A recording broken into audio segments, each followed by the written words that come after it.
आज हम आगे बढ़ेंगे। पहले वीडियो में मैंने प्रभाववाद के बारे में जो मुझे जानकारी मिली वो आपके साथ शेयर किया, और आज भी आगे बढ़ेंगे क्योंकि इसमें प्रभाववाद के बाद पोस्ट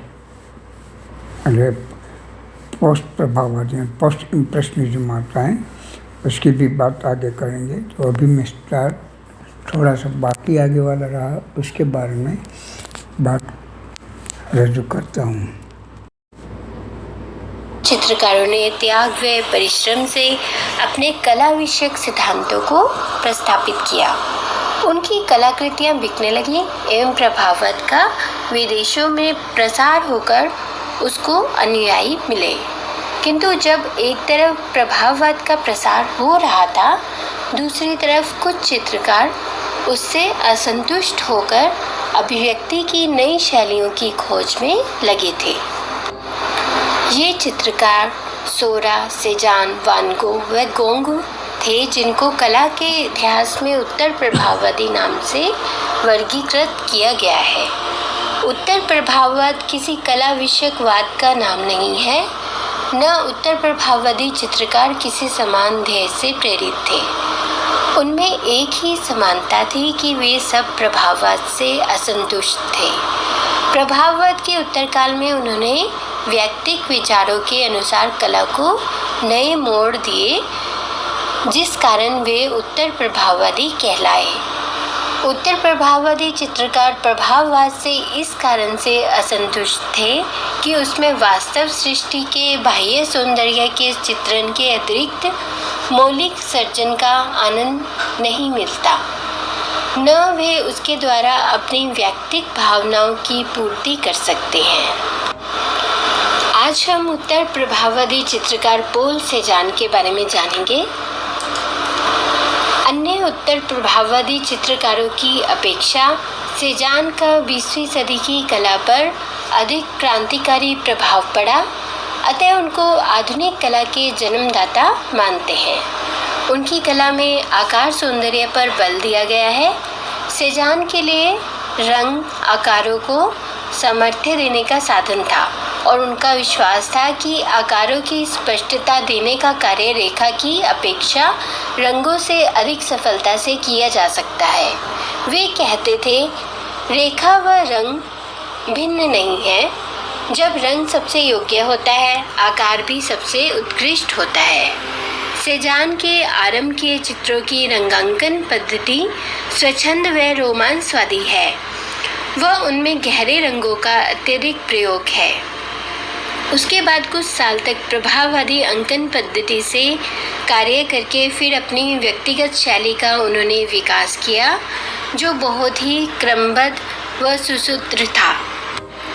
पोल सेजान का जन्म 1839 में एक्सोन प्रोवेंस में हुआ। उनके पिता संपन्न बैंकर थे। बचपन से ही सेजान की एमिल जोला से, जो बाद में साहित्यकार के रूप में प्रसिद्ध हुए थे, मित्रता थी। पिता ने पोल की कानून के अध्ययन में अरुचि को देखकर एमिल जोला के साथ पेरिस जाकर कला का अध्ययन करने की अनुमति प्रदान की। 1861 में वे पेरिस आए।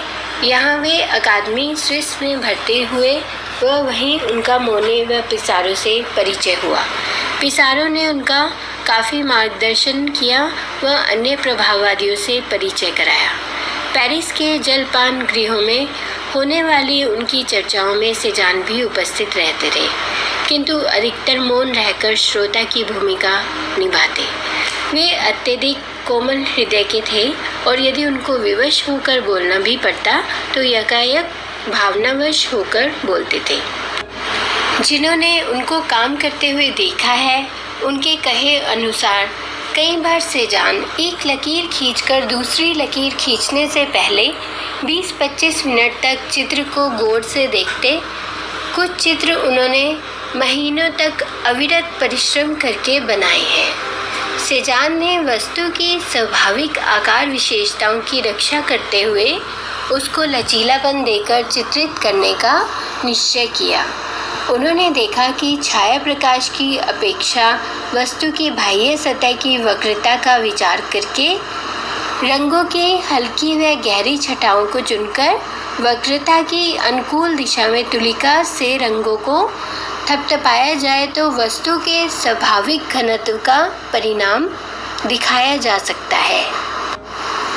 इस संबंध में उन्होंने कहा कि मेरे लिए रंग ही आकार हैं, यानी आकार निर्माण का कार्य करते हैं। उनको ज्ञात हुआ कि इसके लिए प्रथम वस्तु के सरलीकृत आकार का ज्यामितीय प्रतिरूप देखना चाहिए। सेजान ने स्वयं कहा था, वैसे देखा जाए तो चित्र में रंगों के अतिरिक्त कुछ भी नहीं है। कहानी, मनोविज्ञान, ये सब बात के विचार हैं। चार्ल्स होम्स ने लिखा है, सेजान के टेढ़े मेढ़े मेजपोश को भी पहाड़ की भव्यता प्राप्त होती है। सूक्ष्म विचिकित्सा कृति के कारण सेजान आसानी से संतुष्ट नहीं होते। वह व्यक्ति चित्रण के समय सामने बैठे हुए व्यक्ति को निर्जीव वस्तु के समान निश्चल बैठने को कहते थे। अपने शांत स्वभाव की पत्नी के उन्होंने बहुत से व्यक्ति चित्र बनाए। पत्नी को वे कहा करते, सेब की तरह स्थिर बैठो, क्या सेब इधर उधर हिलता है? चित्र विक्रेता वोलार को अपने व्यक्ति चित्र के लिए 100 से भी अधिक बार बैठना पड़ा। इतने परिश्रम करके बनाए व्यक्ति चित्र से सेजान संतुष्ट नहीं हुए। उन्होंने इतना ही कहा, शर्ट की कॉलर कुछ ठीक नहीं बनी है। वह चित्र को अधूरा ही छोड़ दिया। दुराध्याय स्वभाव के कारण सेजान ने बाद में व्यक्ति चित्रण की जगह वस्तु चित्रण पर ध्यान केंद्रित किया। अचल वस्तुएं न कभी थकती न कभी हलचल करती। अपनी बातों से चित्रकार को एकाग्रता में बाधा भी नहीं डालती। एम सेजान अपनी आकार संबंधी समस्याओं का तुलिका द्वारा हल करने में एकाग्रचित होकर लगे रहते। वस्तु चित्रण की प्रेरणा उनको प्रख्यात वस्तु चित्रकार शार्प से मिली। उनके प्रकृति चित्रण स्पष्ट रूप से ज्यामिति पर आधारित है। उनका चित्र गार्डन का दृश्य जिसका उदाहरण है। इस चित्र में वह धनवाद के आरंभिक प्रकृति चित्रों में इतनी समानता है कि सेजान की कला की धनवाद में स्वाभाविक रूप से परिणति का ज्ञान, इसकी कला व जीवन एक दूसरे से इतना घनिष्ठ संबंध रखते हैं कि दोनों का पृथक अध्ययन नहीं किया जा सकता। वान गो ने अपने भाई थियो को पत्र में लिखा था, मैं अपने सामने के दृश्य को हूबहू चित्रित करने का कभी भी प्रयत्न नहीं करता। मैं रंगों का प्रयोग पूर्ण स्वेच्छा से करता हूँ, जिससे मैं दृश्य के प्रति मेरी आंतरिक भावनाओं को प्रभावी रूप से अंकित कर सकूं। उनकी कला ऐतिहासिक कला शैलियों, कला संबंधी सिद्धांतों या रचना के नियमों पर आधारित नहीं है। उनके लिए कला एक साधन मात्र थी। संसार में प्रेम व दुख अभिन्न है। वान गो ने मानवता से अपार प्रेम किया, वह उसकी सेवा करनी चाहिए, किंतु उसके बदले में उनको कष्ट व मानसिक यातनाओं के अलावा कुछ भी नहीं मिला। वान गो का प्रेम स्वार्थी व भोग लोलुप नहीं था। वे संसार के प्राणी मात्र के दुख को देखकर तड़पते। वे ये जानना चाहते कि क्या किया जाए जिससे इस दुख का अंत हो। मानव सेवा की उनकी उत्कंठा को समाज ने निर्दयता से ठुकरा दिया था। वह दार्शनिक स्पाइनोजा के वचन, जो भगवान से प्यार करता है उसे यह आशा नहीं करनी चाहिए कि भगवान भी बदले में उसे प्यार करे, की सत्यता को उन्होंने अनुभव किया। उनके जीवन में उनको छोटे भाई थियो ऐसे देवतुल्य व्यक्ति मिले जिन्होंने उनसे सच्चा प्यार किया, उनकी कला को सहानुभूति से समझा व उनकी अपरिमित मदद की। कला के अध्ययन के हेतु वे हेग जाकर चित्रकार आंटोन माव के पास 2 साल तक रहे, जो कि उनके रिश्तेदार थे। यहाँ के अध्ययन से न तो वे खुश थे न ही माव।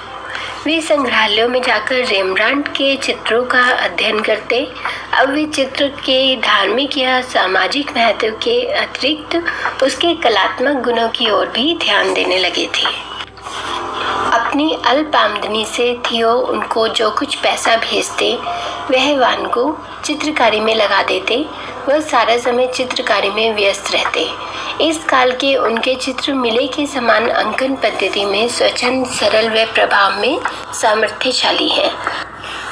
1890 से 1886 तक के चित्रों के विषय पूर्णतः मानवतावादी दृष्टिकोण लिए हुए हैं।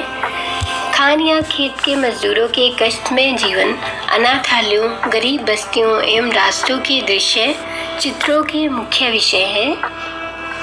वे कोयले या क्रेयॉन से रेखांकन करते व डच चित्रकारों के समान भूरे, काले एवं गहरे रंगों का अधिक प्रयोग करते थे, जिससे चित्र में दुख व निराशा के भाव प्रतीत होते।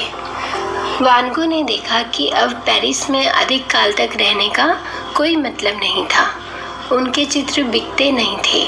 वह थियो पर भार मात्र होकर रहना उनको असहनीय हो गया था। इसके अलावा पेरिस जैसे रंगीले शहर का वातावरण उनकी अभिव्यक्ति के लिए अनुकूल नहीं था। फ्रांस के दक्षिणी भाग प्रोवांस में आर्ल नाम के गांव को वान गो ने कला निर्मिति के लिए अनुकूल देखा व निवास स्थान के रूप में निश्चित किया। यहाँ उनकी प्रतिभा बाह्य बंधनों से मुक्त हो गई। आर्ल में उनकी रंगांकन पद्धति में अनोखा सामर्थ्य आ गया व वे रंगों का विस्तृत में प्रयोग करने लगे, जिससे उनके चित्रांतकृत आकारों में स्पष्टता आ गई। वे चित्र की भावना के पोषक रंगों को व उद्देश्य के अनुसार रंग संगति में परिवर्तन करते। अंकन पद्धति में इस तरह होते ही उनकी कला में प्रभाववाद शुरू हो गया। जिस जमीन व सूर्य के प्यार से बेचैन होकर वे फ्रांस के दक्षिणी भाग में आए थे, जमीन को सूर्य के प्रखर प्रकाश में चित्रित करने का कार्य उन्होंने तन्मयता से शुरू कर दिया। वान गो अपना अस्तित्व भूल गए। वे दिन भर धूप में तपते व लगातार चित्र बनाते। जिस विनाशकारी आत्मसमर्पण वृत्ति से वान गो ने कला निर्मिति की, उसके पीछे मनोवैज्ञानिक तत्व थे व उसके परिणाम स्वरूप वे अंत में पागल हो गए। वान गो ने आर्ल के हरे भरे खेतों, सार्वजनिक बगीचों, वाटिकाओं, पुलों, रास्तों व चौराहों के दृश्यों को चित्रित किया। टोकरी में रखे फलों व पात्र में सजाए फूलों के वस्तुचित्र बनाए। पोस्टमैन रूल व उनके परिवार के सदस्यों, किसानों व आर्ल के परिचित आदमियों के व्यक्ति चित्र बनाए। समीपवर्ती गांव में जाकर सागर तट एवं नावों के चित्र बनाए। जिस मकान में वे रहते थे उसको वह नीचे के जलपान गृह के अंतर्गत दृश्य को भी उन्होंने चित्रित किया था। दिन रात परिश्रम करके उन्होंने सैकड़ों चित्र बनाए। शारीरिक थकान आने पर भी यंत्रवत कार्य करते रहे, जिससे उनके कुछ चित्र अलंकारिक बन गए। रंगों से सुखद इंद्रिय अनुभव प्राप्त करने से पहले उसका जन्म प्रतीक रूप में वान गो के मस्तिष्क में होता।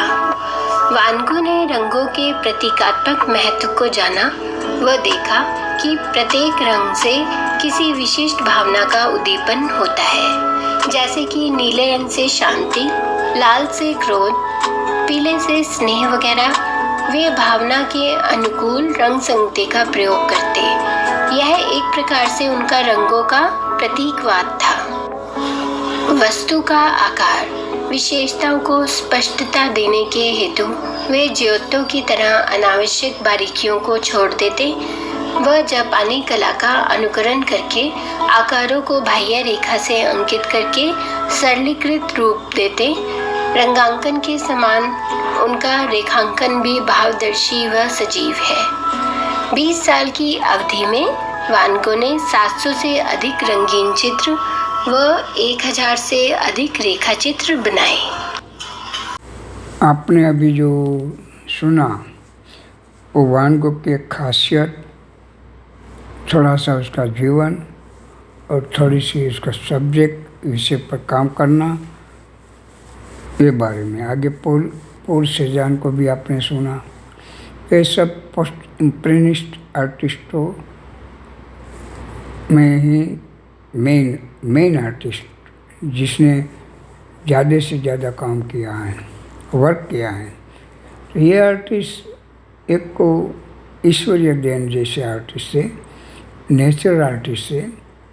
इसको ये सूझ नहीं थी कि लोगों को क्या चाहिए, उसको ये सूझ थी कि कलर का प्रभाव क्या होना चाहिए, कलर क्या दर्शाता है, आकार और कलर मिलके क्या संदेश देते हैं और लोगों को कितना आनंद कराते हैं, खुद उसमें आनंद लेते थे।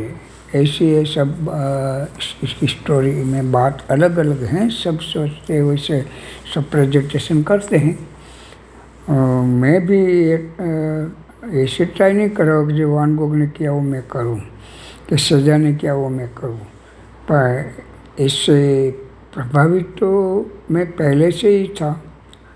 तो मैं यहाँ मेरी बात करूं थोड़ी तो शायद अजुक्ति नहीं लगेगी, क्योंकि ये काम जब मैं कर रहा हूँ आजकल का नहीं है।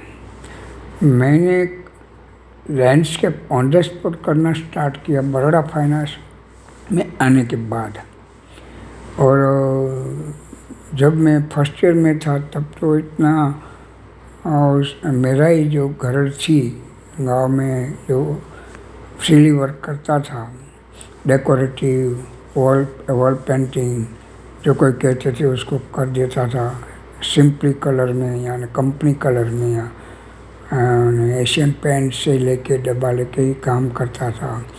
जो मुझे आता था वो मैं देख के ही बनाते थे। कोई कहे कृष्ण बना दो, कृष्ण बनाता था, कोई कहे हनुमान जी बना दो, हनुमान जी बनाता था।